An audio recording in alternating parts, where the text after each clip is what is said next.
Future trading involves risk and is not suitable for all investors. Content provided in this segment is meant for educational purposes and is not a solicitation to buy or sell commodities. Opinions and statements of guests not affiliated with Ever.Ag are their own and do not reflect the views of Ever.Ag. The accuracy of their statements cannot be guaranteed by Ever.Ag. Hello, everybody. Welcome back to another episode of Tech Talk. I am Cody. He is Andy. Together, we are the Tech Talk crew, and today we have a very special guest joining us for Tech Talk. Andy, would you like to introduce? This is like a crowning achievement of Tech Talk history. I'm so excited about this guest. We've got an oldie but a goodie. So I'm going to rub the genie's lamp. We've got Mr. Adam Goodhart coming in hot. Still trading dairy. Sorry. Still kicking it. One of the founding members, if I'm not mistaken, of part of the dairy. I was in there at the beginning. Okay, yeah, at the Sure. beginning. But if anybody knows a thing or two about trading dairy futures going back before the year 2000, it's Mr. Adam Goodhart. So, Adam, we really appreciate you taking the time to join us today. I always think of Joe and like you and Joe Schmidt. Check out Bases Loaded, by the way, with Joe Schmidt. You and Joe are buddies. I always think of like, you're like the waterfall and I'm the thimble trying to get a little bit of information, just a splash in there and to take away. So that's what I'm hoping to get out of today. That information has to pass through me first because I got a lot of my information and learned a lot of what I know from Joe and all the others way back when. But yeah, thanks for having me, guys. I appreciate it. We appreciate you being here. So in terms of trading dairy, like you stick to futures, like can you just get a little bit like, we don't need all the state secrets, by the way. We need all the secret sauce. We're not I don't have too many secrets. Just like basically what you're doing. Basically trade the first 3 months futures, not too much of options, more, if they're option related, it would be more against futures or, some kind of a move. But yeah, just basically a future trader for these times, these years.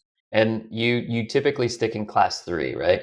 So I left trading again in 2018. So prior to that, I was doing a little bit more into the whey and cheese futures and things like that. Mm-hmm. But right now, as I get back, just kind of easing into it, it's been class 3s and using the other markets as a benchmark or as a kind of cross-checking to make sure things are right. So you said you got started in 98. Yeah, it was about 98 when the cheese spot market came from Green Bay to Chicago. And that's when I started out kind of going to different farms. I was in Pennsylvania, upstate New York, Minnesota, Wisconsin. We did a put pilot program similar to what went on or is currently going on and developed a little bit of book of business and then started trading a little bit, at the same time on my own. And here we are. The rest is history. Oof. We all have Adam to thank.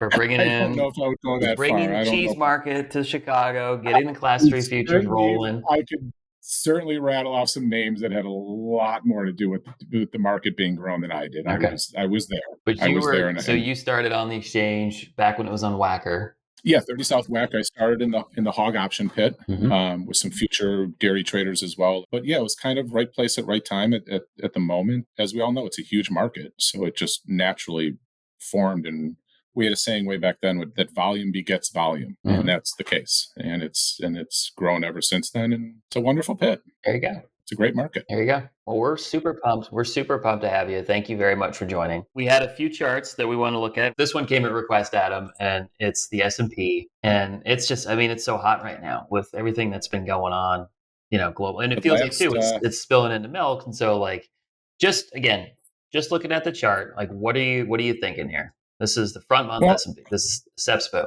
I think the first thing you have to look at, and again, don't take my words for whatever it may be called, but I think you look at the open yesterday in the S&P, and it never was there again. I look at this blow off bottom. I look at this thing right here as like it tested down here and then just shot back up. Is that about right? Right. It basically, what was this? So let's take a look at it rejected those lows, right?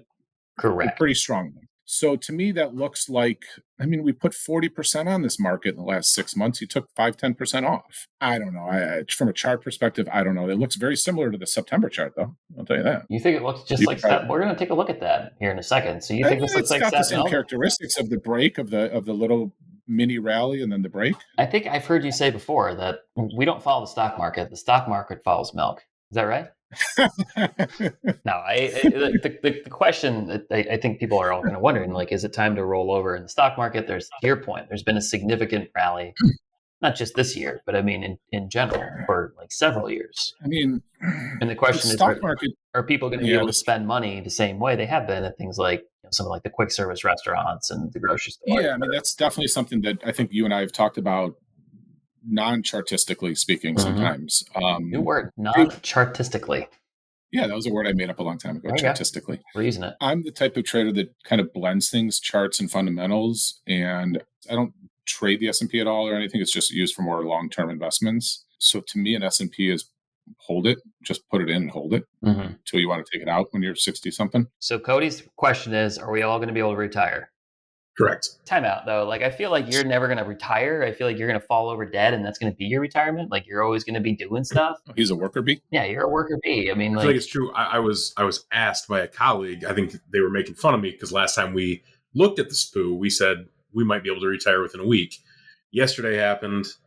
Turns out I might never be able to retire now. So that's why we brought Adam on to really give us the inside look at that. So, I mean, if you're trading the S&P or trading any financial instruments on a weekly or daily basis, then yeah, you look at it. But if you're looking at something, when am I going to retire? Pull that chart out over 20 years and bring us back to, what was it, May of 2008, I want to say, when the world was coming to an end and we were at 667 in the S&P. We were passing a huge amount of debt to get out of the housing crisis, and our grandkids are going to have to pay for all this debt that we're assuming right now. And that was 666 was the dead bang low. Wow. Look at that. Holy cow. Right there. A thimble of knowledge under the waterfall. There it is. And that's 666 Robert Zinn, when the S&P pit, which was right near in the hallway, was right up the stairs, and the world was coming to an end. I mean, honestly, the world was coming to an end. Robert Zinn walks by and goes, "This is the bottom." Robert Zinn was what he went by. Was also a milk trader and he was in the milk pit for a long time. He was the first person to the industries and to our knowledge to chart spot cheese.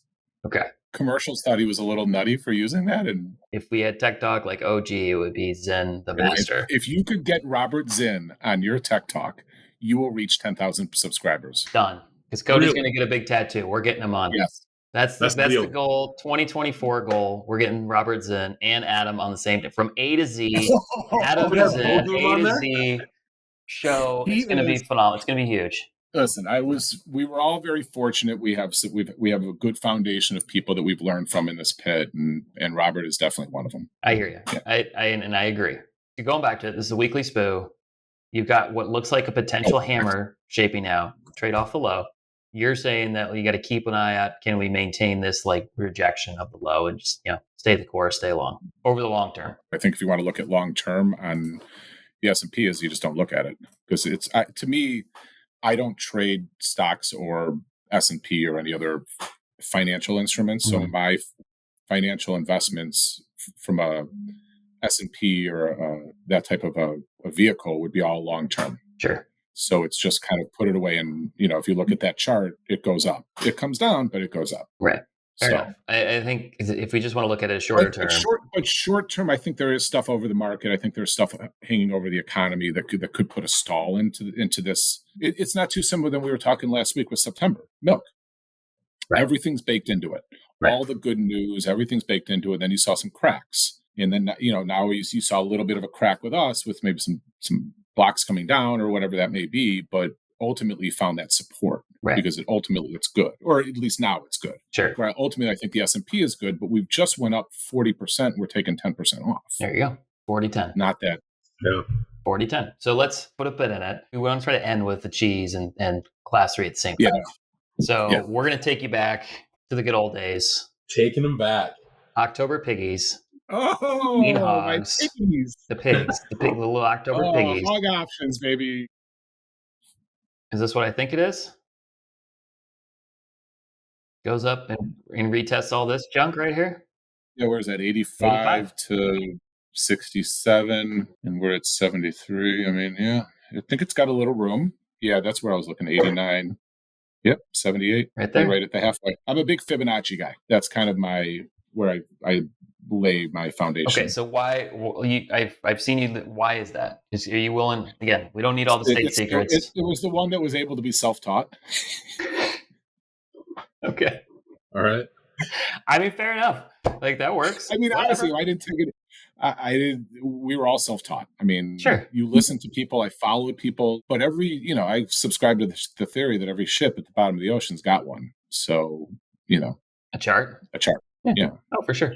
But even to this day, you So- still use Fibonacci charts 100%. for yourself. 100%. When the market can settle in, I like it. So 78 and change is where it kind of topped out at. Coming back down to the 76 and a quarter. If we can get a close over this, you think we can go clear and go trade like 81.30-ish? Like this area right here? Yeah, that would be the next point for sure. If you can sustain the 78, 79 cents, if you could be above it, why wouldn't you? Right. I don't see why you can't hover in this, I call it the 2/3, 1/3 zone, the 75 to 80 for a while and see where you go from there. Okay. 76 to 81, somewhere in that neighborhood. So kind of in here-ish. You're talking about there. Yeah, there to higher, I want to say. That's like my 2040 class 3 thing. Okay. But either way, you're thinking that we could kind of, the longer we kind of putt around this like mid 76 area, more likely Yeah. you feel better about a pop back over 80. But this was kind of the rally here on the way up, and then it kind of rejected this little low, rejected the first low down to 68, and then it's just a couple down days there, and it's kind of feels like it's finding a footing, and then it wants to trade a little higher than here. Sure. But I don't know about all the way. That's a fundamental question to me. If we go all the way back up to 90 cents, I think it's interesting you point this out right here. You have multiple you have multiple attempts to get through this low, and you can't do it. You can't do it, and that's after I don't know if I'm using the right word, rejection, but it's 68 cents. It popped pretty good off that. You had those 2 days way back there. Yeah, I don't know where you are, but yeah, the reject or the low, down to 68 cents in those 2 days, and then it kind of popped right off that pretty good. Yeah. To get back into an area, and then it looks like you have a certain area you want to trade in. Totally agree. And like to me, it's what we talked about before, where it's like, you have this big move, and this is all that they can really do against it, like the opposite side of the coin, right? Big rally, and this is all they can put up, and you've got a clear failure to get through this 75 area, right? It keeps trying, can't do it. Can't get there. Yep. It's trying both ways, it looks like, to be honest with you. But if you look at the previous action, it does look like it's in that back area right there where it rallied up. All right. That does look to me to be supportive, and it doesn't look like it's going back down. All right. So Goody is saying mortgage the house, take the kids' college fund, take the whole thing, and just like load it up. October hogs, buy them. Don't even bother looking back. All right, here we go. Spot cheese. We're gonna round us out with spot cheese and September milk, so let's talk. So let me fire up the here's Sep milk. So I got them both like interchangeable, right? So let's start with cheese. Cody and I have been looking at this gap right here. Let me just kind of blow it up for you. This guy right here, and saying like, until we go fill this, it's going to be really hard for us to fall apart. Like this has to get filled, and that's the big signal for us to really go test like 170. That's fair. But this one has to be filled. So like today, it seems like it's just we're just in this kind of noisy area, but it's somewhat reminiscent of what you just looked at with hogs. Would you agree? Yeah. Not totally, but like it's kind of there. We're definitely. I mean, you see it in the spot market in the physical side, where we're definitely between that 185 and 195 area in the daily spot market. But our NAS, check out Bases Loaded with Joe Schmidt, and you'll learn more about NAS/NDPSR. I bring fundamentals a lot into this, and right now, I don't see us going. I mean, if there was ever a time to go below 183, is that what you said, and break through that? Yeah. That line, I like to look at 180 historically. It's kind of like a good versus the market's good, prices are high, 180 or above. 175 or below, and it's kind of like you're in that lower price range. So I always looked at it as 175, 180 as a midpoint. So it's funny that there's a gap there as well. I think if we had any opportunity to do it this week or the last couple of weeks have been the time to do it. By the way, is that a double gapper? Double gapper. Why don't you blow it up and see if it's true a gap there?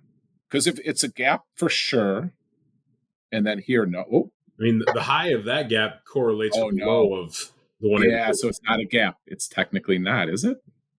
It's. I don't think so. I mean, could you call it a gap? This is a gap for sure, but it's been filled. No. Yeah, not that one. I'm just talking about where the line is. Like that to me, that's a gap back there on whatever date that is. That low and the high of the gap here. That low and the high of the gap. That red line's low and the high of the green line. I see what you're saying.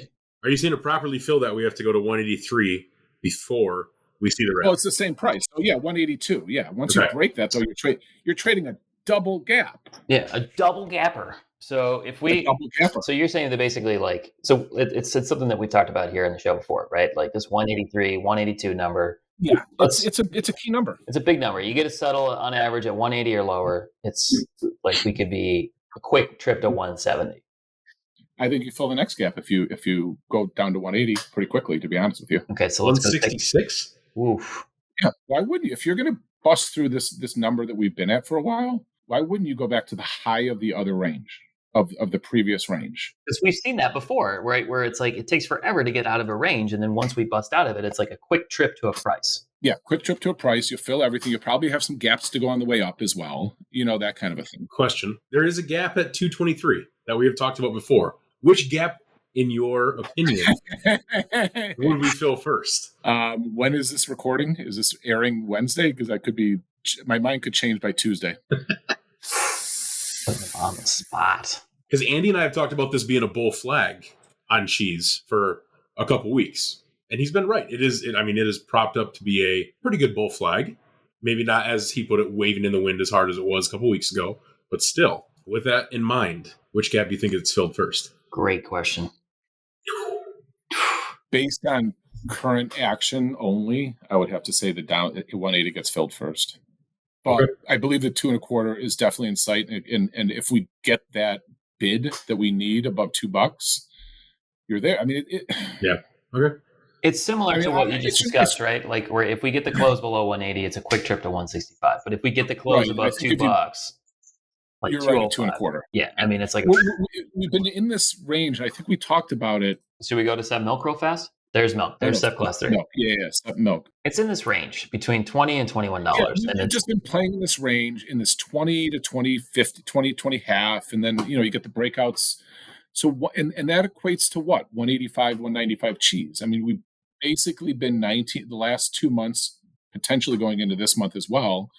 We've into the August pricing. We've been basically 1975 with 45 whey and $3 butter. and that's butter that's butter after doesn't go down. well, famous last words. But that's after the premium you're talking about at NDPSR too, right? That's not With no premiums, actual like put it in the spreadsheet. Boom, boom, boom, 48%, 52%. Let me ask you this. What is your take on like SEP tries to get below $20 and just immediately rejects it pretty handily too, right? That rejected it so early, and I was obviously we had the S&P get in the way yesterday. I believe that's my opinion on this, and I think the trade will come more into this 2040, 20 half straddle area, whether it be 20 quarter, 2015, 2060, 2065, kind of in that where you've been before, and then we'll see what cheese does. I mean, we have 2 weeks till pricing. Is that about right? So this week and then next week. So this is the fourth week of August. Next week is week 5. So, it's kind of at that giddy up phase. It's I mean, it's kind of like if you're going to move out of this pricing range that we've been in, you got to kind of do it pretty quick, because then you got the lag coming in and all that if you want a high class 3 price. Sure. So you're saying basically like trade the breakout, right? Like maybe not trade the range so much as like wait for the breakout, or both. I mean, you can do both. I mean, obviously the breakouts are nice, and when it gets a little fluffy up top or down below, I think for me it's a little harder for me to buy this stuff the last couple of weeks, or the last yesterday and today. Just I don't know, felt kind of knives falling.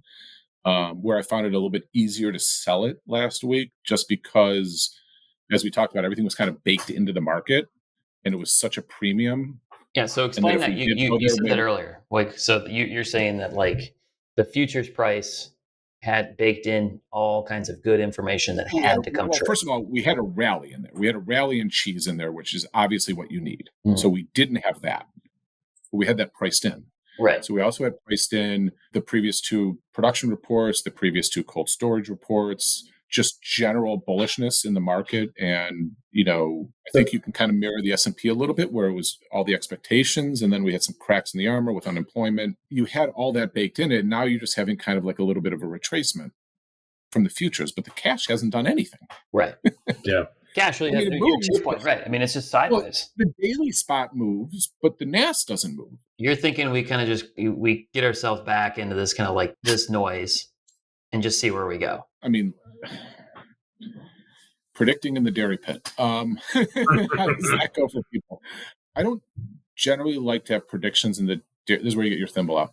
I don't generally like to have predictions in the dairy pit because I think the dairy pit needs to come to you. To me, I think you're a little bit more reactionary. I think right now you play the range, and right now you're in that 1975, 2075 range. We get above $21, you got to start thinking, is everything baked in? Is it worth buying up here? Right. So I'm looking at it as like that low. I think $20 is a big number. And I think 20, 75, 21 is a big number. We're trading in that midpoint. I'm looking at that 1980 plus about 60 cents in whey to put it at the double range. And that's how I look at it from a trading standpoint. And until we can bust out of that, go below 183, 182, or get above the $2 and hold, testing the ranges. That's what we do, is test ranges and see what's there. And if there's an opening, you take it. Back to your point, we dropped cheese yesterday pretty hard with everything else going on in the world, but today we got above $1.90.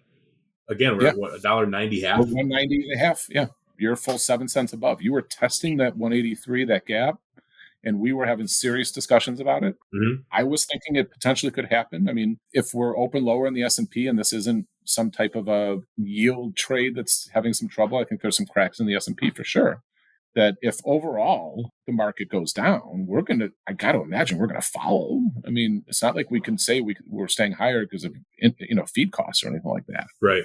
If we're going to go into that R word away from the correction word, then I got to imagine we're going to be hitting that one. We're going to average that 165 number for a while. Sure. And I got to imagine, in your opinion, if that happens, like if we start breaking to 183, it's probably not like it's been recently where, we're 10 higher, 9 lower, 8 higher. It's probably like a straight drop, right? I would be extremely hesitant to answer that because I don't know the market maturity as it was, but I look at what happened the last 3 days in September. I mean, we took, up $22, it looks like, right? I mean, what was our low? Our low was 19. It was nasty. 75. We've talked about it before. Bulls tend to walk up the stairs. On $2 on price action in the spot market that you've seen before. Okay, 4 days. So it's 50 cents a day, $1,000 a day in the car, and per car. On what? Very little price action, overall price action in the cash market. It was the exact same price action that we've seen since beginning of May, where you're in that 185, 195 level, settling in on the NDPSR at 195 or 94. I think that's kind of the 1975 number that we talk about. So what really happened? It's a great point. People got to see the cracks, and a little water came through the crack. Right. If that's how you want to think about it, in the S&P as well, is everything's great. Everything's great. Well, is this stock really worth this much at this point in the stock's life? And are there only a handful of stocks supporting this rally? We go into the cheese or into the spot market, and you want to see it. It's the same thing. Can we get through that $2 level? Right. Who's going to be the new long at $2? I think it takes a fundamental reason to get out of our range, not a technical reason. Once you break through that, you got that 179.75A in the block or the barrel, especially the barrel. Yeah, you're going to get some major reaction on the downside. Major reaction. I got to imagine anyone long wants out. There probably been a lot of people technically and fundamentally looking at this 185 level and just buying into it. And then if that turns, you're going to get a quick turnaround. I feel like I should just have this episode running constantly in the background so I can just continually reference the thimble. Like, is the thimble knowledge or is the water it's knowledge? Me. Water is the knowledge. Me standing under the waterfall trying to get a thimble of it. Just a small piece. That's all I get. Oh, okay. I got you. I'm a thimble too then, for sure. You're a waterfall and a thimble. You can be both. That's fine. All right. Well, that is going to do it for another episode of Tech Talk. Adam, Andy, and I greatly appreciate you being on here. It's been a true honor to see and hear you again and get a little bit of the backstory. Andy and I are going to be back next Tuesday for another Tech Talk, maybe with somebody else, maybe with Adam again. Who knows? But until then, everybody, if you do have a chart you want to see, feel free to email us, give us a call, send us a carrier pigeon. We don't really care. Get it to us. We'll check it out. But until next week, everyone have a great week and even better weekend. We'll see you soon. Yeah. Bye-bye. Thanks.